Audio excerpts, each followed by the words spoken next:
Assalamualaikum warahmatullahi wabarakatuh. Alhamdulillah, selamat siang Bapak Ibu Guru Hebat SDN 2 Banguan. Pada kesempatan kali ini kami dari CGP Angkatan 10 atas nama Ibu Insi Pangesti akan melaksanakan diseminasi modul 1.4. Pertama-tama, marilah kita manjatkan puji syukur terlebih dahulu kehadirat Allah Subhanahu wa Ta'ala atas limpahan rahmat dan hidayahnya. Maka pada kesempatan pagi hari ini kita bisa bersama-sama menghadiri acara diseminasi Ibu Insih Pangesti. Baiklah, Ibu Guru Hebat SDN 2 Bangunan, pada kesempatan kali ini kami akan membagi 3 sesi dalam acara pada hari ini. Yang pertama nanti adalah diseminasi yang dilakukan oleh Ibu Insih Pangesti. Kemudian sesi kedua nanti ada sharing atau tanya jawab. Lalu yang ketiga nanti ada penutup dan kesimpulan.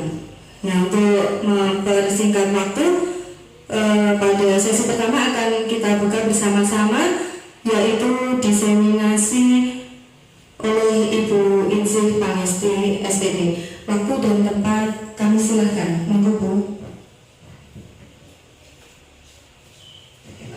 Ya, terima kasih Bu Dina yang memberi kesempatan pada pagi hari ini.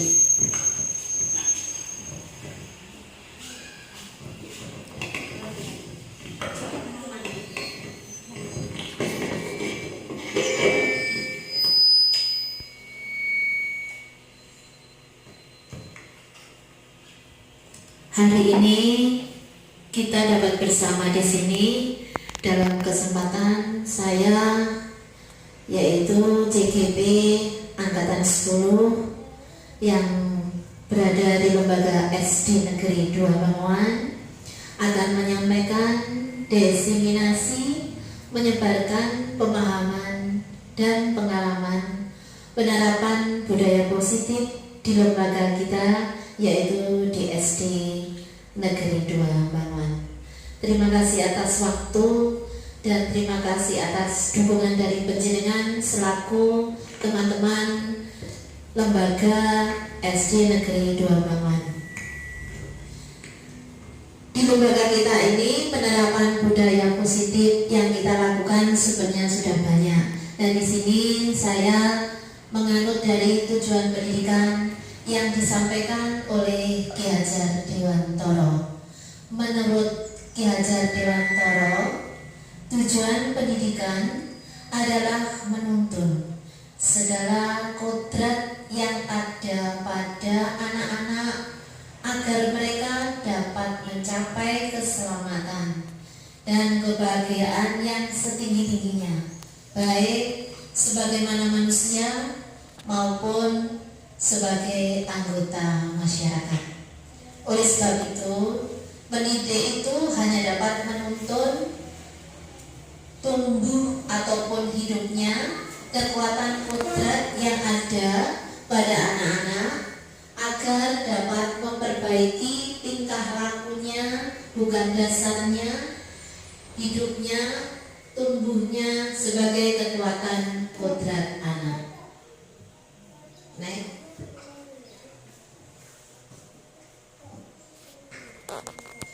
Budaya positif yang saya sampaikan yaitu budaya atau nilai-nilai dan kebiasaan di sekolah yang dimana berpihak pada siswa atau murid selaku siswa, pendidik, dan subjek pembelajaran dan objek dan pembelajaran agar mereka dapat berkembang menjadi pribadi yang kritis, ya, penuh hormat dan bertanggung jawab sesuai dengan profil pelajar Pancasila, di mana konsep dari inti budaya positif tersebut ada 8, yaitu meliputi perubahan dari paradigma belajar, Yang pertama. Yang kedua, di mana ada disiplin yang positif. Yang ketiga, nilai-nilai kebajikan yang ada pada kegiatan dan kebudayaan anak. Yang keempat, kebutuhan dasar manusia. Yang kelima, itu adalah motivasi perilaku manusia. Dan yang keenam, posisi kontrol guru. Dan yang ketujuh, yaitu keyakinan kelas. Terakhir yang kedelapan, yaitu segitiga restitusi. Nah, itu adalah konsep dari inti budaya positif yang kami sampaikan pada kegiatan desiminasi kali ini. Nah, kita akan bahas satu persatu dari gambaran 8 tadi. Yang pertama adalah perubahan paradigma belajar. Nah, jadi perubahan apa yang ada? Yaitu perubahannya ada dua, yaitu meliputi dalam membangun budaya positif yang ada di sekolah itu dapat menciptakan lingkungan yang positif, yang nyaman, aman, agar siswa mampu untuk berpikir, bertanggung jawab, bertindak, dan mencipta dengan merdeka dan mandiri. Di sini artinya siswa dapat menyampaikan segala inspirasinya, kreativitasnya sesuai dengan apa yang diinginkan oleh siswa tersebut tanpa beban dari atau mendapatkan ikatan dari siapapun, bahkan dari gurunya, sehingga bebas. Makanya di sini dikatakan merdeka, tanpa ada campur tangan orang lain, yang intinya mandiri. Itu yang dilakukan pada perubahan paradigma belajar. Yang kedua, yaitu disiplin, berkaitan dengan kontrol guru kepada siswa. Disiplin ini berkaitan dengan apa yang akan dilakukan oleh guru sebagai pengontrol dari yang disampaikan oleh siswa, sehingga siswa dapat berkembang sesuai dengan aturan yang ada di sekolah atau lembaga kita. Ya. Selanjutnya, perubahan paradigma belajar yang kedua, yaitu tentang teori kontrol yang disampaikan oleh Dr. William Glaser. Ini ada 4 ilustrasi dari beliau. Yang pertama, ilustrasi guru ini mengontrol murid. Jadi murid posisi dalam kegiatan pembelajaran atau PBM itu guru sebagai pengontrol. Yang kedua, ilustrasi bahwa semua penguatan positif efektif dan bermanfaat, di mana penguatan-penguatan dalam pembelajaran yang bersifat positif ini juga sangat bermanfaat bagi perubahan tentang paradigma belajar. Yang ketiga, ilustrasi bahwa kritik dan membuat orang merasa bersalah dapat menguatkan karakter. Jadi jika anak melakukan hal yang bersalah atau hal-hal yang tidak sesuai dengan aturan, dia akan menguatkan dan selalu ingat kritikan itu akan menguatkan tentang karakter siswa tersebut. Yang keempat, yaitu ilustrasi bahwa orang dewasa memiliki hak untuk memaksa, yang intinya memaksa itu bukan memaksa yang jelek, otomatis adalah memaksa yang sifatnya membangun hal-hal baik atau hal-hal positif yang akan membawa perubahan paradigma belajar menurut William Glaser sesuai dengan teori kontrol.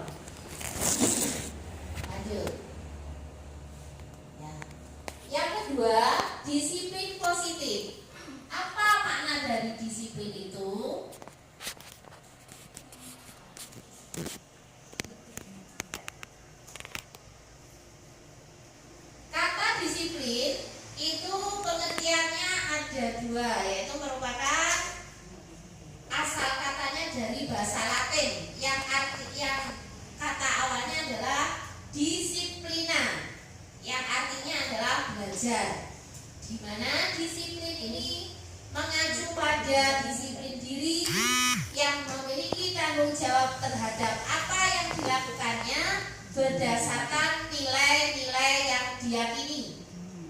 Ini asal kata dari disiplin.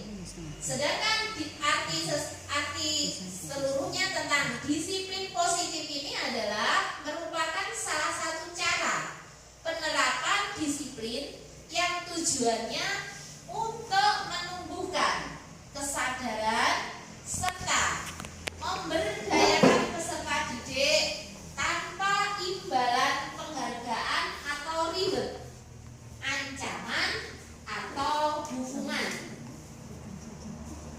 Jadi sebagai pendidik, tujuan kita adalah menciptakan peserta didik ini yang memiliki disiplin diri sehingga mereka berperilaku mengacu kepada nilai-nilai kebajikan yang universal dan memiliki motivasi intrinsik dalam perubahan perilaku ke arah yang lebih baik.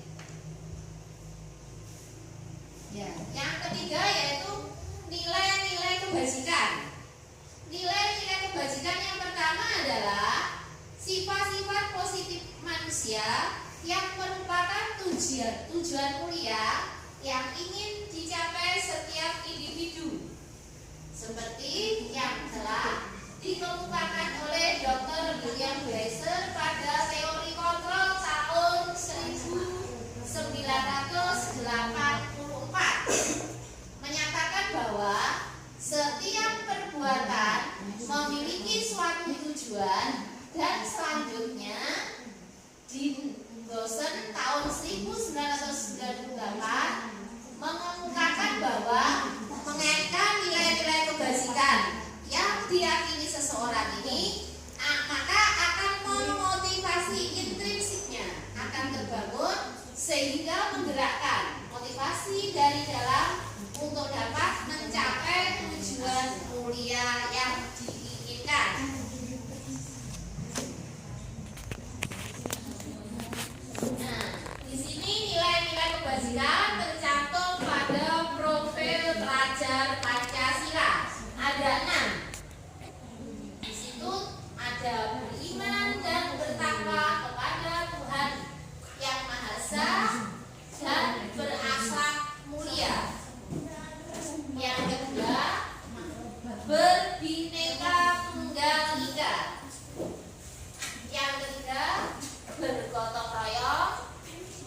Yang keempat, kreatif. Yang kelima, bernalar kritis. Dan yang keenam terakhir adalah mandiri.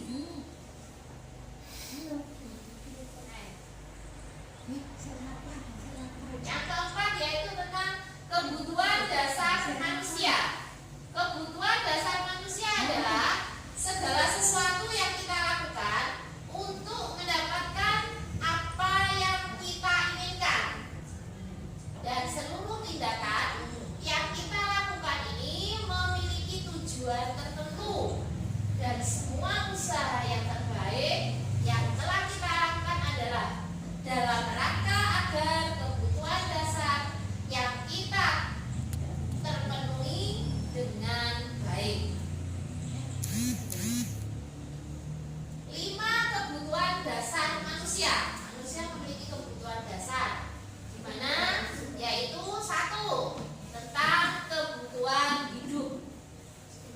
Nah, kebutuhan hidup ini tentunya berkaitan dengan rumah, tempat tinggal. Yang kedua adalah kebutuhan akan kasih sayang dan rasa diterima. Nah, kalau istilah Jawa diwongni. Yang ketiga, penguasaan. Ya, ingin menguasai. Yang keempat, kebebasan. Ini kebebasan. Dan yang terakhir, kebutuhan dasar manusia yaitu kesenangan. Dimana di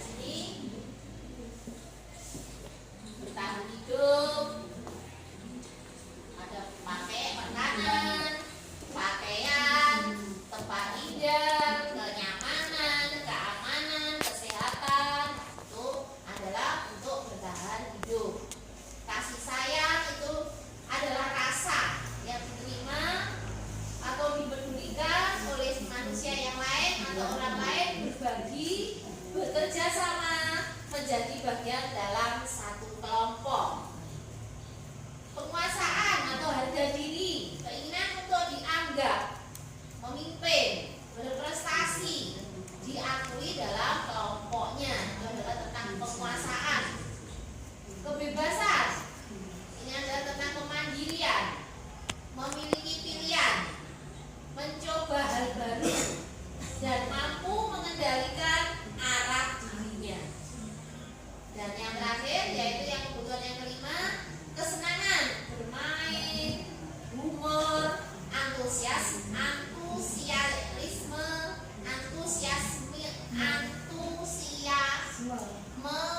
dan tertawa.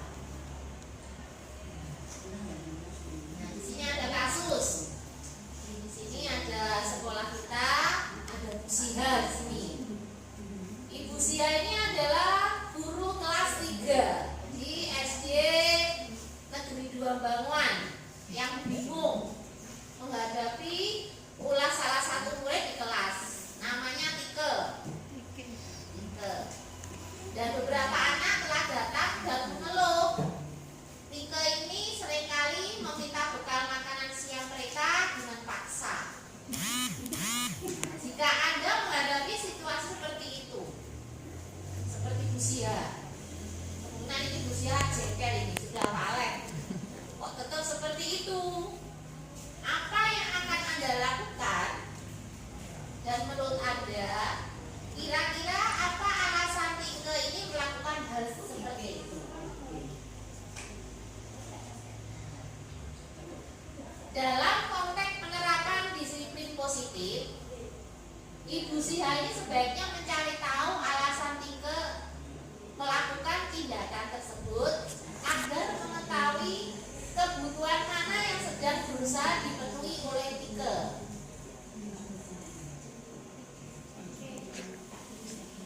Ya. Nah, Tike ini ternyata setelah ditanya oleh Bu Siha, Tike lapar dan orang tuanya tidak membawakannya bekal makan siang. Yang artinya di sini dia ingin bertahan hidup biar perutnya kenyang, nggak lapar lagi. Itu alasannya untuk bertahan hidup sesuai kebutuhan 5 kebutuhan dari manusia tersebut.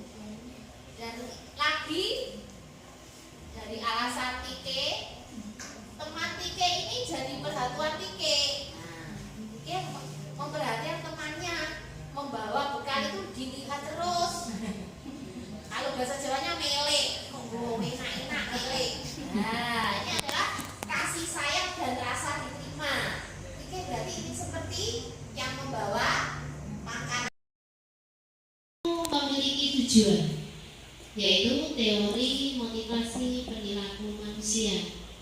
Yang pertama, untuk menghindari kenyamanan atau hukuman, kita melakukan motivasi eksternal. Yang motivasi yang dilakukan di luar kebutuhan siswa atau di luar diri siswa, untuk kepentingan di luar siswa. Yang kedua, untuk mendapatkan imbalan, penghargaan, dan apresiasi dari orang tua. Ini sifatnya adalah motivasi eksternal. Yang ketiga, untuk menjadi orang yang mereka inginkan dan menghargai diri sendiri dengan nilai-nilai yang mereka percaya. Ini adalah motivasi internal, di mana tujuannya adalah disiplin positif. Hukuman dan sanksi atau konsekuensi.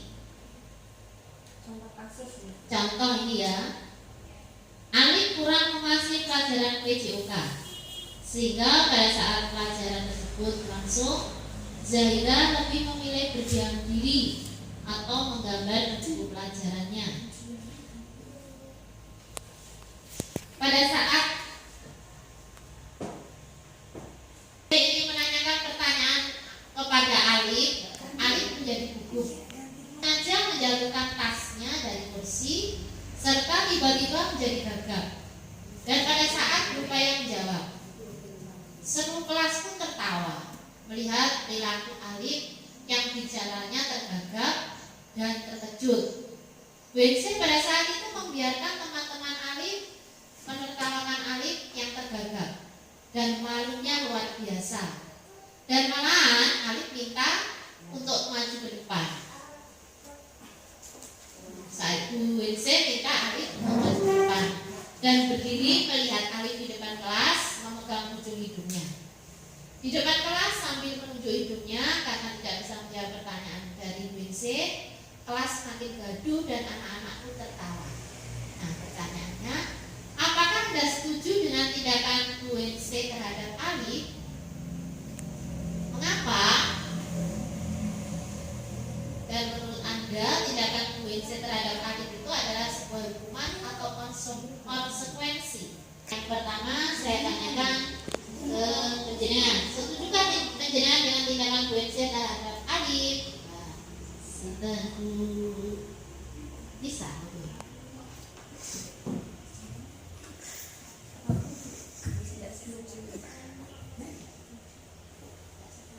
Terima kasih atas waktunya Bu Ence. Apakah saya setuju dengan tindakan Bu Ence tadi terhadap Alif? Saya tidak setuju karena secara tidak langsung Bu Ence itu memberikan teguran langsung kepada anaknya. Terus itu nanti anaknya jadi minder gitu Bu. Terus menurut saya tindakan Bu Ence terhadap Alif adalah sebuah hukuman atau konsekuensi.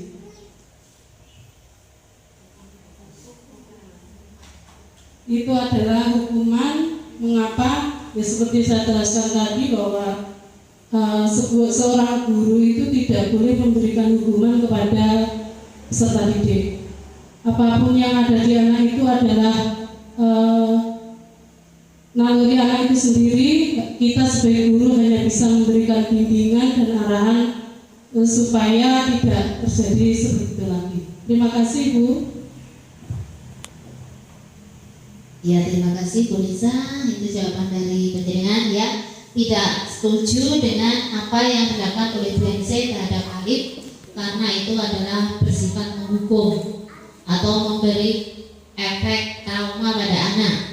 Dan menurut Bu Lisa, tindakan pujiannya kepada Alif itu sifatnya hukuman bukan konsekuensi. Mengapa? Karena Alif merasa malu di situ, karena merasa malu di depan teman-temannya. Ya. Terima kasih Bu Lisa. Selanjutnya, nah di sini ada kriteria identitas gagal, hukuman, identitas sukses, dikatakan disiplin, konsekuensi dan restitusi. Nah, identitas gagal yang berupa hukuman itu adalah sesuatu yang menyakitkan dan harus terjadi. Ini akan menimbulkan tidak nyaman untuk siswa atau anak dalam jangka waktu yang panjang. Korban mendapatkan keadilan, murid akan tersakiti, perilakunya menjadi pasif dan agresifnya meningkat, emosional. Sistem tidak akan berjalan bila siswa atau murid tidak takut. Berlaku juga hanya pada sebuah institusi, tidak berkelanjutan pada kehidupan nyata. Peraturannya adalah kamu harus, jadi diharuskan. Dan murid atau anak ini akan lebih membenci peraturan dan hal ini pengaruhnya bersifat negatif. Dan identitas kesuksesan ini bersifat kedisiplinan. Ini ada dua, yaitu tentang konsekuensi dan restitusi. Konsekuensi atau tanggung jawab di sini adalah sesuatu yang harus terjadi, tidak nyaman untuk siswa atau anak dalam jangka waktu pendek. Korban bisa diabaikan, murid atau anak dibuat tidak nyaman. Penguatan hanya bertahan dalam jangka waktu pendek. Memerlukan monitoring dan supervisi terus-menerus dari guru. Membantu penerapan mengikuti peraturan dalam masyarakat. Ada peraturannya, mampukah kamu melakukannya? Dan terima kasih. Murid atau anak ini akan menghormati peraturan dan bersifat untuk konsekuensi bersifat netral. Disiplin yang restitusi ini diantaranya adalah restitusi merupakan pilihan menguatkan untuk murid dan anak dalam jangka pendek. Korban akan mendapatkan ganti, murid atau anak mendapatkan penguatan, masalah terpecahkan, murid belajar bertanggung jawab untuk perilakunya, fokus pada memecah masalah dalam jangka waktu panjang.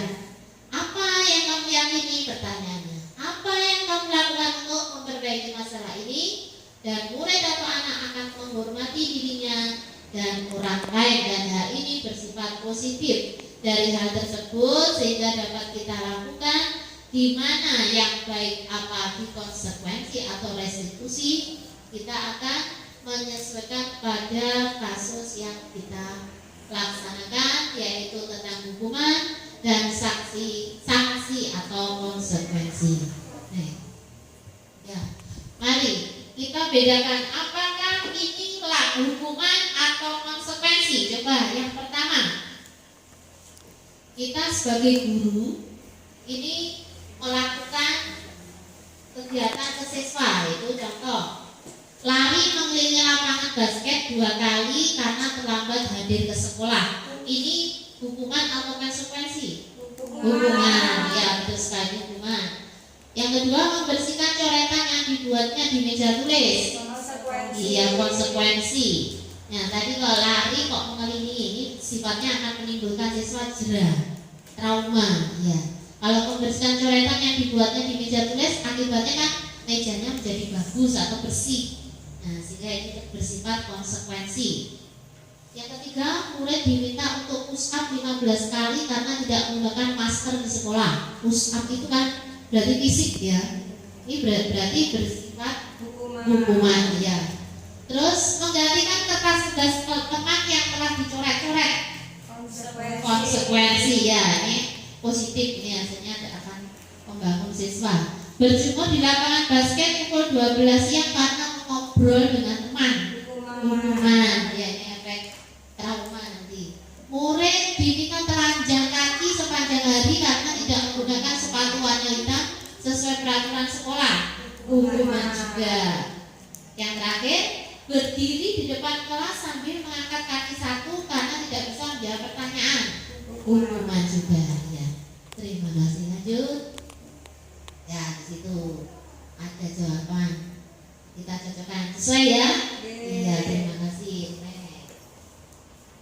Yang keenam yaitu restitusi posisi kontrol guru. Guru sebagai kontrol, ini ada 5 yang kita lakukan, yaitu guru sebagai penghukum, pembuat merasa bersalah, sebagai teman, sebagai pemantau atau manajer. Ya, nah, posisi kontrol guru. Ini motivasi guru adalah mempunyai motivasi guru harus bertindak atau berbuat. Berbuatnya bagaimana? Dengan berkata, dengan ada hasilnya. Kaitannya dengan dunia yang berkualitas, murid akan berkata dan dampak dari murid. Nah, bagaimana guru berbuat ketika ini identitasnya gagal atau kontrol dari luar yang sifatnya menghukum. Ini penghukumnya ketika guru berbuat ini menghukum, menghardik, menunjuk-nunjuk, menyakiti dan menyindir.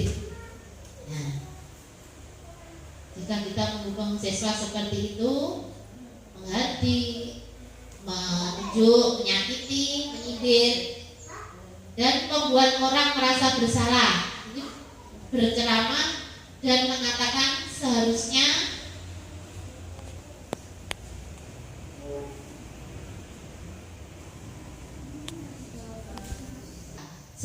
Bapak kecewa ya. Oh, bla bla kecewa ya.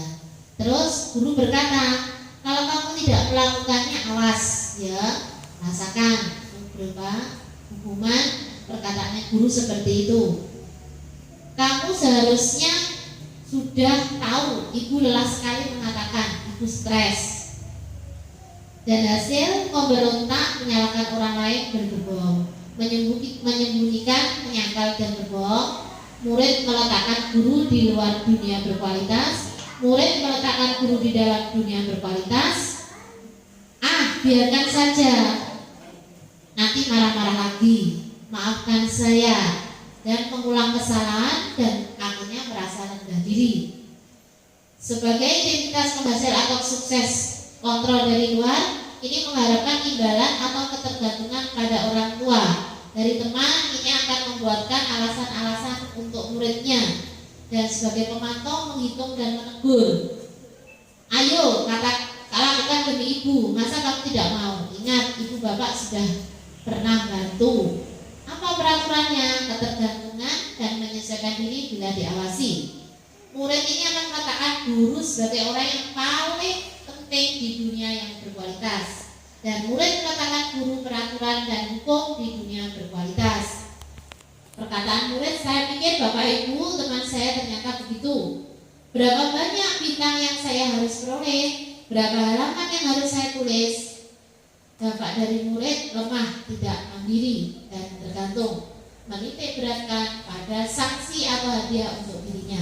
Identitas yang berhasil atau sukses sebagai kontrol diri, menghargai diri sendiri sebagai manajer, yaitu pengajuan pertanyaan-pertanyaan apa yang kita yakini, apa yang bisa kau kerjakan untuk memperbaiki masalah ini, menguatkan pribadi, dan murid meletakkan dirinya sebagai individu yang positif dalam dunia berkualitas. Bagaimana caranya agar bisa memperbaiki keadaan dan mengevaluasi diri. Bagaimana cara memperbaiki diri.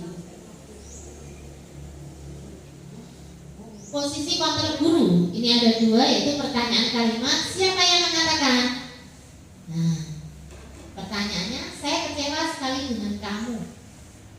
Yang mengatakannya adalah pembuat merasa bersalah. Kamu tidak pernah melakukannya. Ini adalah penghukum. Ayolah, lakukan demi saya ya. Ini adalah perkataan teman. Apakah kamu mau mendapatkan stiker bintang hari ini? Ini sebagai pemantau. Bagaimana kamu bisa menyelesaikan? Ini sebagai manajer. Menyelesaikan masalah ini. Kamu selalu yang paling terakhir. Ini sebagai penghukum. Yang ketujuh, keyakinan kelas. Mengapa keyakinan kelas ini bukan sebagai peraturan kelas? Pembentukan keyakinan kelas ini adalah bersifat abstrak, berupa pertanyaan universal, dibuat dalam pernyataan positif sedikit saja agar mudah diingat, sesuai dengan kondisi kelas dan sekolah sehingga mudah diterapkan. Semua warga sekolah atau kelas dilibatkan saat membuat keyakinan kelas. Ini biasanya dilakukan dengan kegiatan interaksi langsung dengan seksual praktek, yaitu dengan menempel-nempel lembaran kecil atau kertas kecil pada papan di kelas. Yang kedelapan, segitiga institusi. Suatu proses di mana dialog yang dijalankan oleh guru agar dapat menghasilkan murid yang mandiri dan bertanggung jawab. Segitiga restitusi ini yang berawal dari satu, menstabilitaskan identitas. Yang kedua adalah validasi tindakan yang salah, dan yang ketiga menanyakan keyakinan. Dari hal yang ketiga ini akan terbentuk yang disebut dengan restitusi segitiga. Menstabilkan identitas berdasarkan prinsip membuat kesalahan adalah bagian dari proses pembelajaran. Apa yang dilakukan? Yang pertama, berbuat salah itu wajar. Yang kedua, tidak ada manusia yang sempurna. Yang ketiga, ibu bapak juga pernah melakukan hal seperti itu. Yang keempat, ibu bapak tidak mau mencari siapa yang salah, tapi ibu bapak mencari perkataan. Validasi tindakan yang salah ini adalah berdasarkan prinsip setiap perilaku berupaya memenuhi kebutuhan tertentu. Apa yang dilakukan kita? Yang pertama, kamu pasti punya alasan mengapa melakukan hal itu. Yang kedua, padahal kamu bisa melakukan hal yang lebih buruk dari ini ya. Yang ketiga, kamu patut bangga karena telah melindungi sesuatu yang penting buatmu. Yang keempat, kamu melakukannya karena mempertahankan sesuatu yang penting bagimu. Yang terakhir, menanyakan keyakinan. Berdasarkan prinsip teori kontrol bahwa pada dasarnya kita termotivasi secara intrinsik. Apa yang kita lakukan? Yang pertama, apa keyakinan kelas kita? Yang kedua, Nilai-nilai apa yang telah disepakati bersama? Yang ketiga, seperti apa gambaran sebuah kelas yang ideal untuk kamu? Yang keempat, kamu ingin menjadi orang yang seperti apa?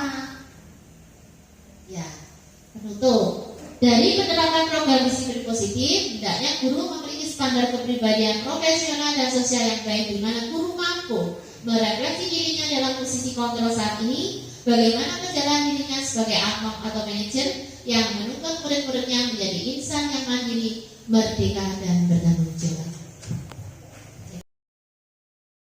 Nah, demikian tadi adalah presentasi diseminasi dari Ibu Insi Pangesti. Untuk sesi yang kedua, kita akan membuka sesi tanya jawab. Monggo yang ingin bertanya nanti begini ya, satu pertanyaan langsung dijawab oleh Ibu Insi, gitu ya? Mungkin ada yang ingin bertanya? Monggo silakan Bu Sani.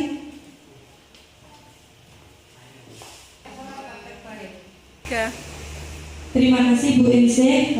Saya ingin bertanya, kira-kira apa praktek baik dari budaya positif yang sudah Ibu lakukan di sekolah? Terima kasih Bu. Ya, langsung saja ya, saya jawab pertanyaan dari Bu Purbosari. Terima kasih. Jadi apa yang setelah saya lakukan praktek baik di lembaga ini, ya banyak sekali yang sudah saya lakukan, tapi saya akan menyebutkan beberapa saja praktek baik yang saya lakukan, yaitu tentang kebiasaan yang sudah dilakukan di kelas.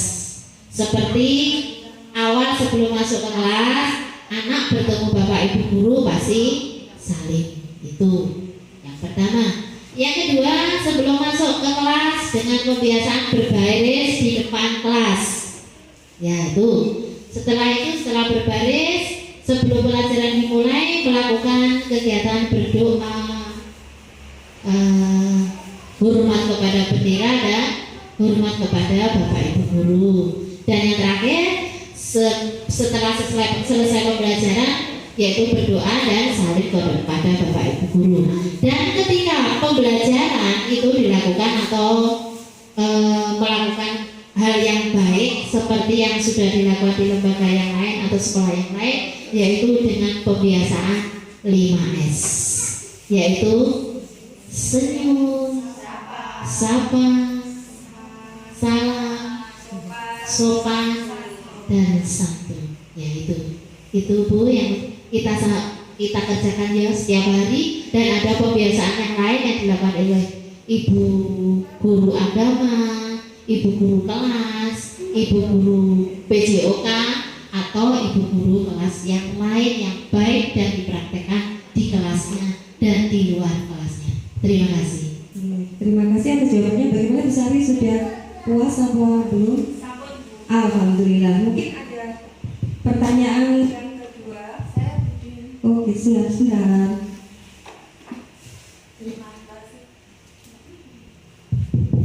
Terima kasih atas waktunya. Begitu Bu ya, pertanyaan yang kedua, apa yang dimaksud menuntut murid sesuai kodrat alam dan zaman? Iya, terima kasih. Apa yang dimaksud dengan menuntun anak ini sesuai kodrat alam dan kodrat zamannya, ya. Nah, di zaman ini yang kita sudah dan kita alami bersama, ini adalah di zaman era globalisasi atau era digital. Semuanya serba alat yang canggih, yaitu komputer dan HP. Ini kita harus bisa menuntun, yang artinya mengarahkan siswa kita, di mana alat-alat teknologi itu sifatnya sebagai pembantu, bukan kita tergantung dengan alat tersebut. Yang dikatakan menuntun bukan seperti kita menuntun lembu dicocok hidungnya pakai tali manut, bukan. Kita lihat dulu anak yang dilakukan dengan zaman yang digital ini bagaimana, dan setelah kita tahu yang dilakukan siswa, kita kamu lakukan setiap hari melihat HP tanpa batas itu salah. Kita arahkan. Nah, itulah yang dikatakan menuntun.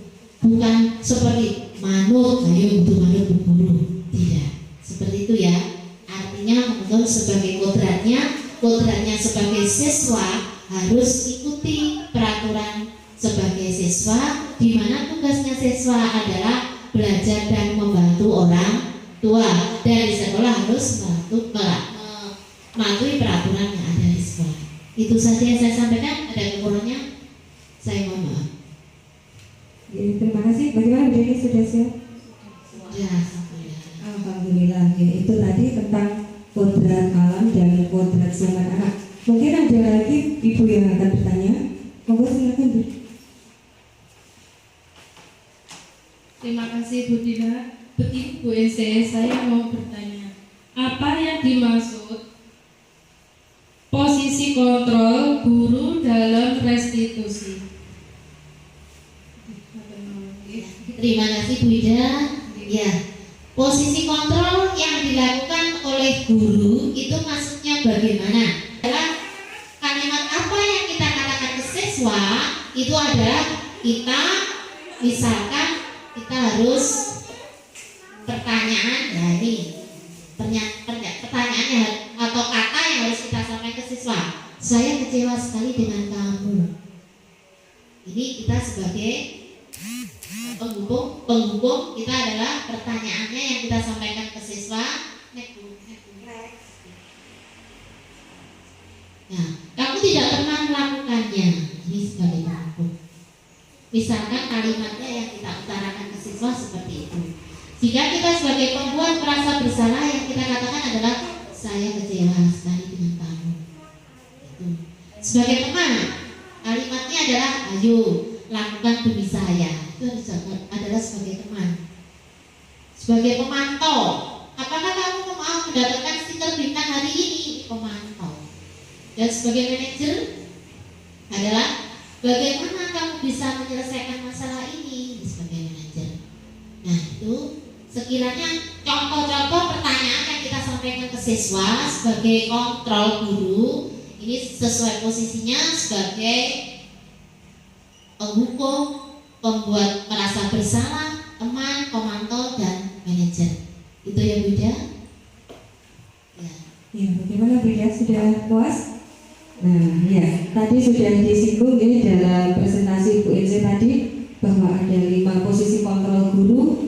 Nah, ini ya, penghukum, membuat merasa bersalah, dan identitas yang paling berhasil ketika guru menjadi seorang manajer. Ya. Tetapi ada kondisi tertentu ketika guru harus memposisikan diri sebagai penghukum, pembuat merasa bersalah, sebagai teman, dan sebagai pemantau. Akan Ibu? Ya, terima kasih. Mungkin ada pertanyaan yang lain? Sampun? Alhamdulillah. Baiklah ibu guru hebat SDN 2 Bangkuan, karena kita telah melewati 2 sesi ya. Yang terakhir kita akan masuki sesi penutup. Sesi penutup ini akan ditutup mungkin dengan ice breaking Bu Ilse. Bu Ilse akan memberikan ice breaking kepada kita semua. Nah, dan untuk yang terakhir saya sebagai moderator dan Bu Ilse tadi telah melakukan presentasi. Mungkin jika ada hal-hal yang kurang berkenan atau kurang menurut panjenengan, kami mohon maaf yang sebesar-besarnya. Bila taufik wal hidayah. Assalamualaikum warahmatullahi wabarakatuh. Monggo ice breaking Bu Ilse. Ya, terima kasih Bu Indina. Terima kasih Bu Dina yang sudah menjadi moderator. Dan selanjutnya sebelum penutupan saya akan speaking ke panjenengan ya, supaya hari ini hidup dan lebih hidup lagi. Sebelum speaking dengan berdiri, panjenengan tak aturi dhisik ya. Saya beri contoh, kita tepuk 3 kali. Jika saya berkata tepuk 1, tepuk 2, tepuk 3, ambil berdiri ya. Nanti kalau nggak tepuk gitu berarti berdiri di sini menemani saya. Ya. Ayo kita mulai bersama-sama. Monggo dimenang semua. Ya, terima kasih. Supaya hidup hari ini tepuk 1, tepuk 2, tepuk 3, tepuk 3, tepuk 2, tepuk 1. Iya, terima kasih. Iya, itu yang saya sampaikan. Monggo penjenengan pinara dari saya. Diseminasi selesai. Ada kekurangan mohon maaf. Semoga bermanfaat. Saya akhiri. Wabillahi taufiq wal hidayah. Wassalamualaikum warahmatullahi wabarakatuh.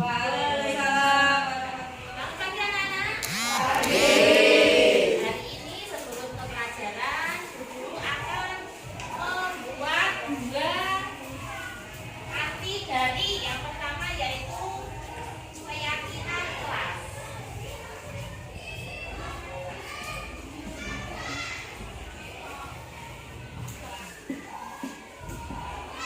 Dan yang kedua yaitu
Empat.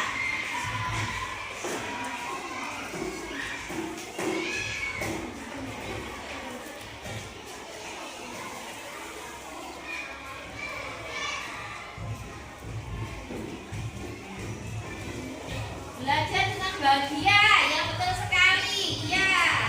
Yang kelima, ya silakan. Siapa namanya? Caca, ya. Yang kelima aja.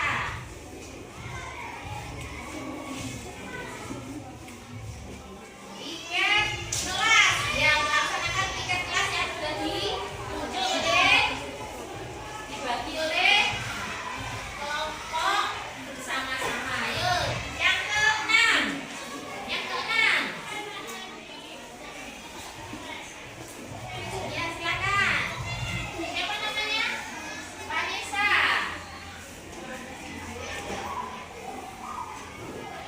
Iya, terbuka. Ya, terbuka artinya kalau mau berpendapat ya, ya harus terbuka, harus mau berpendapat. Ayo, siapa lagi? Ya, silakan. Iya. Nomor 7 Tila.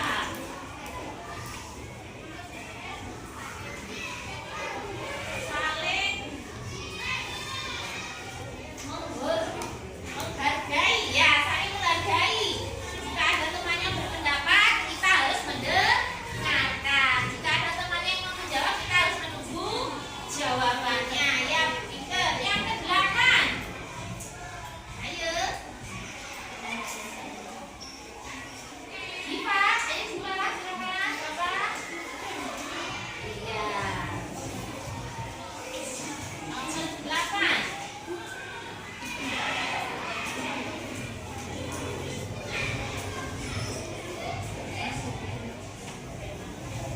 Iya, mau berpendapat. Ya, pendapat artinya mau berpendapat. Ya, silakan tadi. Yang ke-9.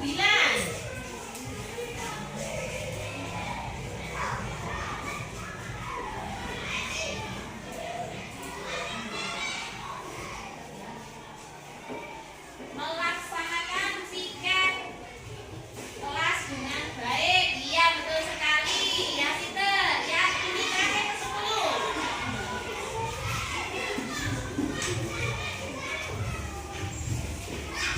Yang ke-10. Ya.